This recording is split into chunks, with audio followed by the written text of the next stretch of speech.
Astaghfirullah. Alhamdulillah wassalatu wassalamu ala Rasulillah wa ala alihi wa sahbihi wa mawalah wa la hawla wa la quwwata illa billahi wa ba'd. Alhamdulillah, segala puja dan puji hanya milik Allah subhanahu wa ta'ala. Salawat dan juga salam kita hadiahkan kepada Rasul kita Nabi besar Muhammad sallallahu alaihi wasallam. Ma'asyiral muslimin, jamaah salat subuh yang dimuliakan Allah subhanahu wa ta'ala. Tak terasa Ramadan begitu cepat sehingga kita masuk pada pertengahan Ramadan. Tentu cepatnya waktu berlalu seperti yang kita rasakan Ramadan tahun kemarin, kita juga rasakan Ramadan tahun ini. Bahkan boleh dikata lebih cepat berlalunya dibandingkan Ramadan tahun kemarin. Barusan kita melaksanakan puasa awal Ramadan, sekarang kita sudah masuk di pertengahannya. Apakah cepatnya berlalu di bulan Ramadan hari demi hari, masuk kepada pekan demi pekan, termasuk alamat dari alamat dekatnya kiamat. Ma'asyiral muslimin yang muliakan Allah subhanahu wa ta'ala, ada sebuah hadis yang dikeluarkan Imam Ahmad dari hadis Abi Hurairah radhiyallahu anhu. Nabi sallallahu alaihi wasallam bersabda, "La taqumu as-sa'ah hatta yaqbidal ilmu wa taqthura az-zalazil wa yataqarab az-zaman wa tadhhar al-fitan wa yakthura al-haraj wa huwa al-qatl wa hatta yakthura fikumul mal fayafid." Kata Nabi SAW, tidak akan terjadi hari kiamat kecuali setelahnya ada beberapa peristiwa. Pertama, diangkatnya ilmu. Yang kedua, banyaknya gempa di mana-mana. Dan yang ketiga, waktu seakan-akan berjalan dengan begitu cepat. Kemudian timbulnya berbagai macam fitnah dan banyaknya al-haraj, maksudnya pembunuhan dan harta melimpah ruah kepada kalian, kata Nabi. Perhatikan hadis ini. Nabi SAW menghabarkan kepada kita, dan ini termasuk alamat nubuat namanya, tanda-tanda kenabian. Kata Nabi SAW, tidak mungkin tegak hari kiamat sehingga diangkatnya ilmu. Jadi yang pertama kata Nabi SAW, diangkatnya ilmu. Apa maksudnya diangkat ilmu di sini? Ada sebuah hadis yang memperjelas kalimat ini. Kata Nabi SAW dalam sebuah hadis yang dikeluarkan dari Imam Al-Bukhari, Innallaha la yaqbidul ilmu, innallaha la yaqbidul ilma intiza'an yantazi'uhu minal ibad, walakin yaqbidul ilma biqabdil ulama. Sesungguhnya Allah subhanahu wa ta'ala tidak mungkin mengangkat ilmu begitu saja dari dada-dada kaum muslimin. Tapi cara Allah mengangkat ilmu itu dengan cara mewafatkan para ulama. Hatta idza lam yubki aliman ittakhadha an-nas ru'usan juhala fa afta bighairi ilmin fadhallu adhallu. Ketika tidak ada lagi para ulama, maka manusia mulai mengangkat ketua-ketua, pemimpin-pemimpin mereka dari kalangan orang-orang jahil. Akhirnya mereka pun berfatwa tanpa ilmu, dia sendiri sesat dan yang diberi fatwa juga ikut sesat. Ma'asyiral muslimin yang dimuliakan Allah Subhanahu wa taala, dari sini kita tahu bahwa diangkatnya ilmu adalah dengan cara diwafatkan para ulama. Makanya Nabi SAW mengatakan, mautul alim musibatun la tujbar.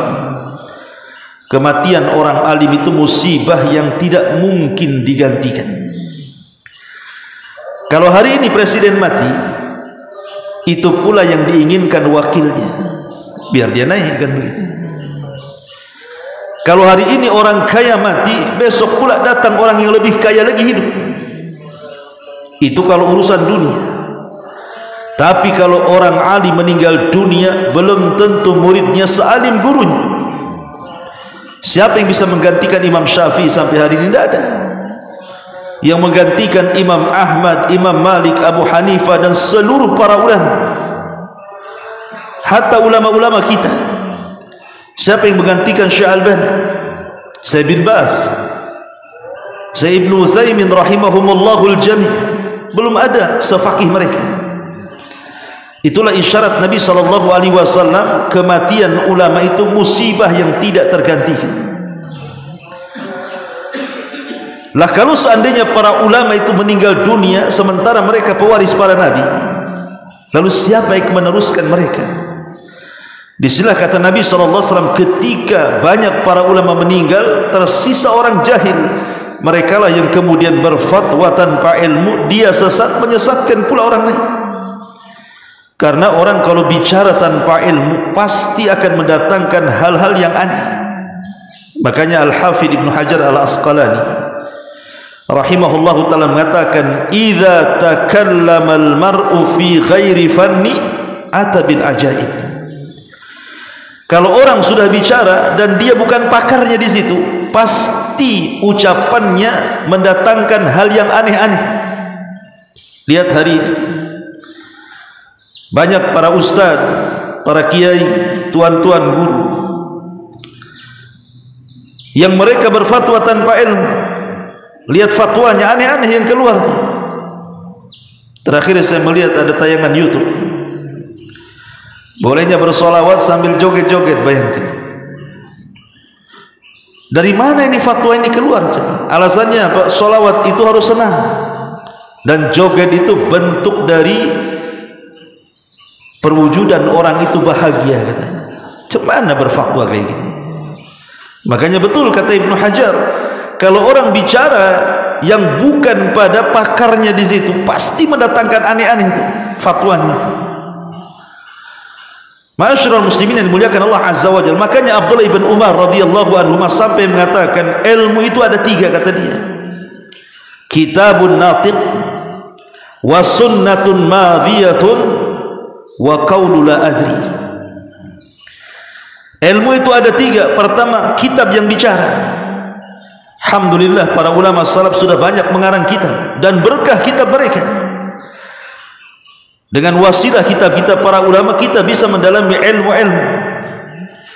Yang kedua, sunnah yang sudah ditinggalkan Nabi SAW. Dan yang ketiga, perkataan la adri, saya tidak tahu.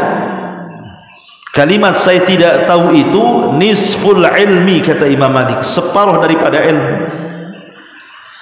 Sebab kalau kita bicara nih, ditanya soal hukum, kemudian memang kita tidak tahu di hukum itu, kemudian kita mengatakan la adri, saya tidak tahu, maka orang yang bertanya akan terdiam. Tapi kalau kita kemudian menjawab tanpa ilmu, maka yang bertanya akan bertanya lagi, kemudian kita jawab lagi dengan tanpa ilmu, ditanya lagi, maka itulah bentuk penyesatannya di situ. Ma'asyiral muslimin yang dimuliakan Allah Subhanahu wa ta'ala, dan ini sudah terjadi. Makanya Allah mengatakan, wala taqfu ma laisa laka bihi ilmun, jangan bicara kalau tidak ada ilmunya di situ. Maka saya tidak tahu itu lebih baik.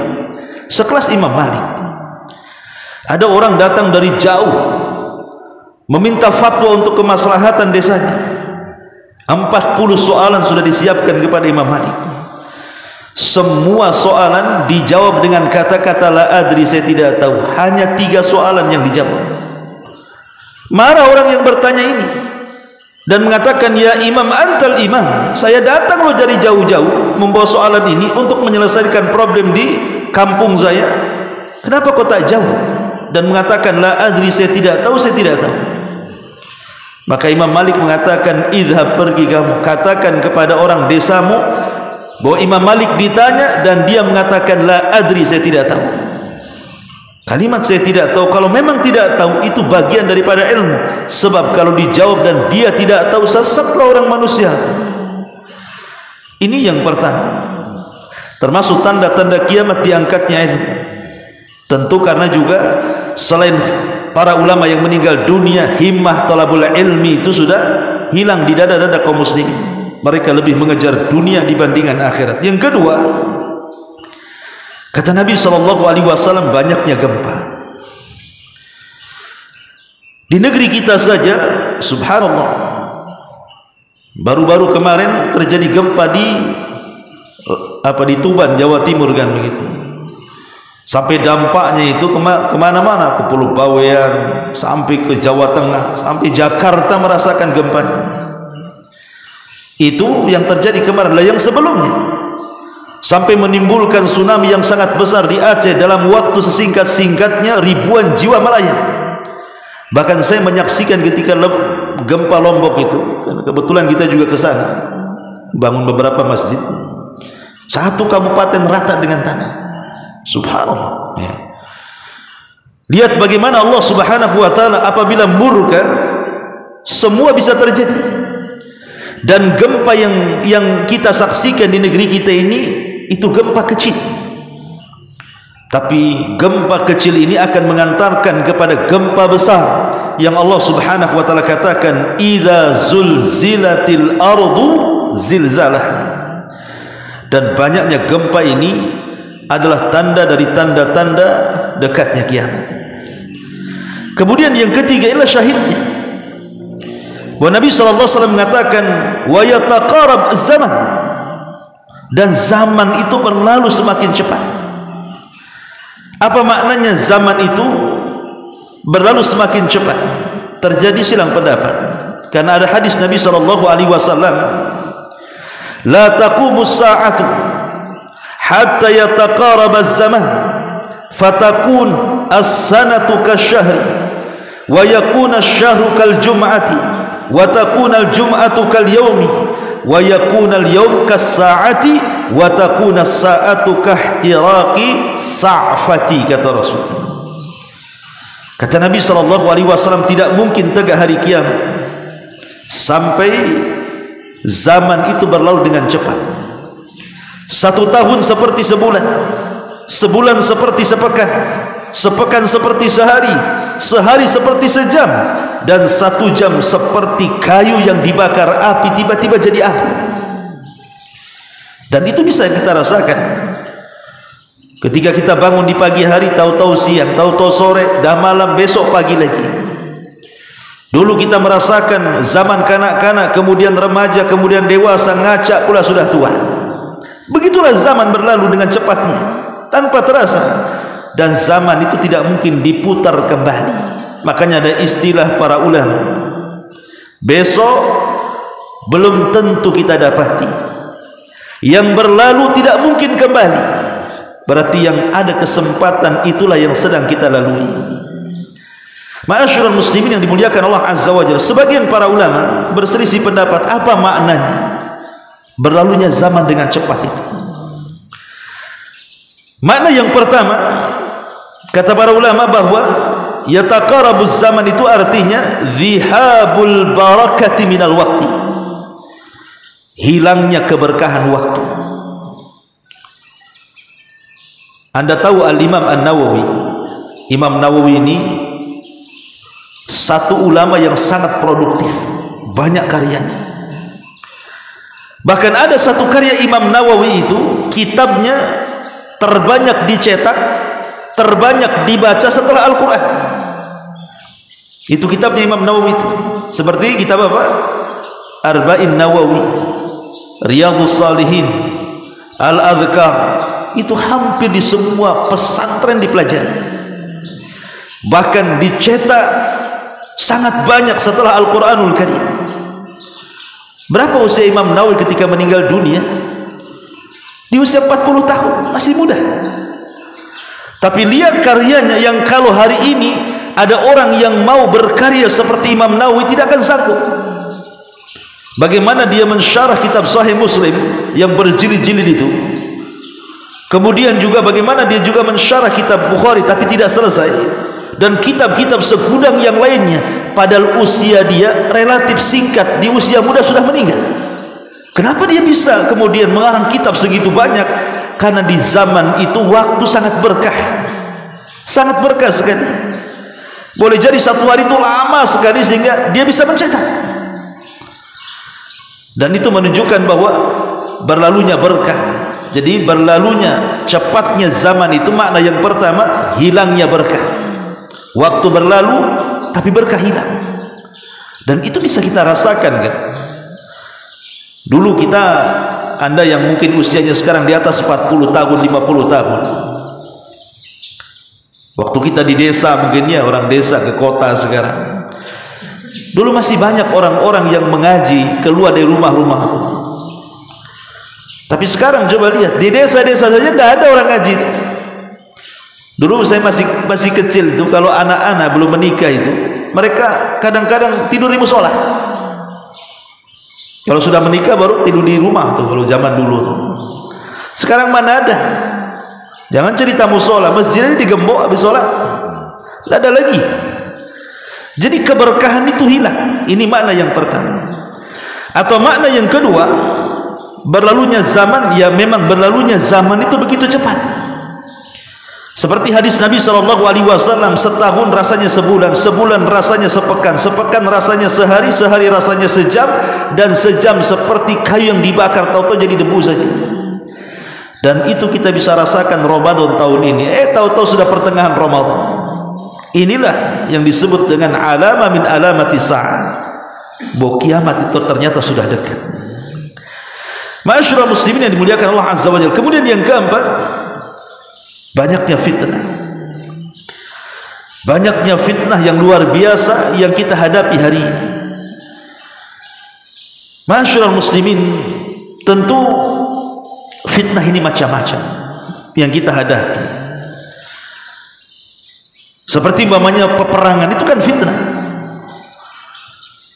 Kalau dulu di zaman Nabi SAW dan Abu Bakar Siddiq, perangnya jelas, orang Islam melawan orang kafir. Dan itu sampai di masa Umar bin Khattab. Setelah Umar radhiyallahu anhu meninggal dunia, mulailah terjadi fitnah di sini. Terjadi perang saudara. Ada yang disebut dengan perang Siffin, kubu Ali radhiyallahu anhu dan Muawiyah. Ada yang disebut perang Jamal, kubunya Aisyah, Zubair dan Tolha melawan pasukan Ali radhiyallahu anhu. Kemudian perang Nahrawan, perang melawan orang-orang Khawarij. Dan sampai hari ini kita lihat peperangan ini fitnah, di mana orang-orang kafir berhasil mengadu domba kaum muslimin dan juga orang-orang munafik. Itu mungkin fitnah yang skala besar, peperangan antar saudara, antar negara sesama Islam gitu ya. Tapi fitnah yang kecil-kecil pun terjadi di rumah-rumah kita. Bagaimana rumah-rumah kaum muslimin, banyak wanita-wanita yang belum mampu menutup aurat, tidak ibunya, tidak anaknya. Kadang aneh, anaknya pakai jilbab, ibunya pula telanjang. Kadang-kadang anaknya sholat, bapaknya tak pula main judi. Itu terjadi di rumah-rumah kaum muslimin dan ini fitnah. Belum lagi kita keluar rumah melihat aurat di mana-mana, melihat perjudian di mana-mana, orang mabuk di mana-mana, macam-macam. Ya fitnah itu. Di pasar, para pendusta, orang yang suka sumpah-sumpah palsu, ini semua adalah bagian daripada fitnah. Belum lagi munculnya para pemimpin yang zalim. Mereka mengambil hak kita, kita pula tidak bisa mengambil hak mereka. Dan itu juga bagian daripada fitnah. Dan ini sudah terjadi. Kemudian yang kelima, banyaknya haraj. Apa itu haraj? Qala al-Imam Ibn Utsaimin rahimahullahu ta'ala, ammal haraju fahuwa al-qatlu wa qad bayyana an-nabiy sallallahu alaihi wasallam fi haditsin akhar annahu yakthurul haraju fala yadri al-qatil fima qatal walal maqtul fima qutil. Kata Syekh Utsaimin rahimahullahu taala, yang dimaksud haraj adalah pembunuhan, sebagaimana hadis Nabi sallallahu alaihi wasallam, dan banyaknya haraj artinya pembunuhan. Sampai pembunuhan ini aneh, kata beliau, karena yang membunuh tidak tahu apa alasannya kenapa dia sampai membunuh, dan orang yang dibunuh lebih bingung pula kenapa dia bisa dibunuh. Karena membunuh dalam Islam itu diatur, seperti orang yang qisas, membunuh dibunuh, atau orang-orang yang berzina dan dia orang yang sudah menikah dirajam, atau orang yang murtad, atau kebijakan pemerintah kalau memang orang ini layak dibunuh karena merusak, dibunuh. Ada aturannya dalam Islam itu soal bunuh membunuh, atau dalam peperangan kan begitu. Tapi sekarang ini bunuh membunuh tidak ada aturannya. Antum hari-hari melihat berita di YouTube, berita di koran-koran, berita di televisi, setiap hari ada orang mati. Alasannya hanya sepele kan? Gara-gara urusan waris bunuh-bunuhan, gara-gara urusan ketersinggungan bunuh-bunuhan, gara-gara utang piutang bunuh-bunuhan, gara-gara urusan parkir bunuh-bunuhan. Kadang-kadang salah bunuh pula. Jadi pembunuhan ini seolah-olah nyawa tidak berharga, dan ini sudah zamannya. Sudah zamannya orang bunuh-bunuhan itu. Dan ini disebut dengan kasratul haraj tadi, di mana orang yang membunuh habis membunuh temenung dia, kenapa saya bisa bunuh dia? Stres dia. Dia yang membunuh itu stres sendiri, kenapa saya bunuh dia? Padahal saya kan enggak bermaksud membunuhnya, tapi kenapa saya bisa bunuh dia, katanya. Dia tidak tahu alasannya tuh. Itu kalau yang mati hidup lagi lebih bingung lagi, kenapa dia bisa bunuh saya pula, kan begitu. Ma'asyiral muslimin yang dimuliakan Allah Azza wa Jalla. Jadi bunuh-membunuhan ini sudah merata di negeri kita. Hampir setiap hari pemberitaan ada saja pembunuhan itu. Dan itu disebut kasratul haraj. Kemudian yang nomor 6, kasratul amwal. Banyaknya harta di mana-mana. Ma'asyiral muslimin yang dimuliakan Allah Azza wa Jalla, apa artinya? Sebagian ulama atau syurahul hadis ketika mengatakan nanti akan banyak harta di tengah-tengah kaum muslimin, ada 4 penafsiran para ulama. Yang pertama, maksudnya diisyaratkan kepada di zaman para sahabat. Di zaman para sahabat ketika 2 negara didaya tumbang ke tangan kaum muslimin, Romawi dan Persia, maka di situ kaum muslimin kaya raya. Ini satu pendapat. Pendapat yang kedua, diisyaratkan kepada pemerintahan Umar bin Abdul Aziz. Umar bin Abdul Aziz itu memerintah berapa tahun? 2 tahun. Dia hanya memerintah 2 tahun. Tapi 2 tahun memerintah tidak ada orang miskin. Dia berhasil menerapkan zakat dan menghapuskan pajak. Dan dia memiskinkan orang-orang, para koruptor, dan uangnya dibagi-bagi kepada masyarakat miskin, sehingga orang yang bersedekah bingung, tidak ada orang yang menerima sedekah lagi karena semua sudah cukup. Bahkan ada yang mengatakan, kalau kemarin saya mau menerimanya, tapi hari ini saya tak mau, katanya. Ada yang mengatakan ini disyaratkan kepada zaman Umar bin Abdul Aziz, artinya sudah berlalu. Tapi ada juga yang mengatakan bahwa ini belum saatnya, karena saatnya kelak di zaman Isa bin Maryam. Kalau Isa turun membunuh Dajjal, kemudian juga berdoa kepada Allah akan datangnya azab kepada Ya'juj wa Ma'juj, kemudian Allah binasakan Ya'juj dan Ma'juj, maka setelah itu kehidupan Isa dan seluruh umat manusia menjadi kaya raya karena bumi diberkahi kembali. Tapi ada juga yang mengatakan maksudnya seperti Al-Imam Al-Qurtubi rahimahullahu taala, maksudnya adalah dibentangkan dunia. Makanya Rasul mengatakan, mal faqra ahsya alaikum, kefakiran bukan yang aku takutkan kepada kalian, kata Rasul. Walakin ahsya an tubsata dunya, yang aku takutkan ini kalau dunia terbentang di tengah kalian tuh.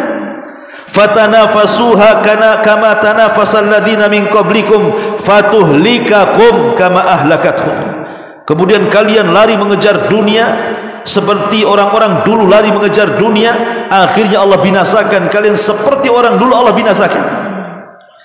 Dan Nabi SAW dalam hadis Jibril yang begitu panjang, ketika ditanya tentang alamatus sa'ah, tanda-tanda kiamat, dia mengatakan, di mana para penggembala kambing yang susah, yang miskin, tiba-tiba berlomba-lomba membuat bangunan-bangunan tinggi. Kita lihat di sini, hari ini lihat di desa-desa.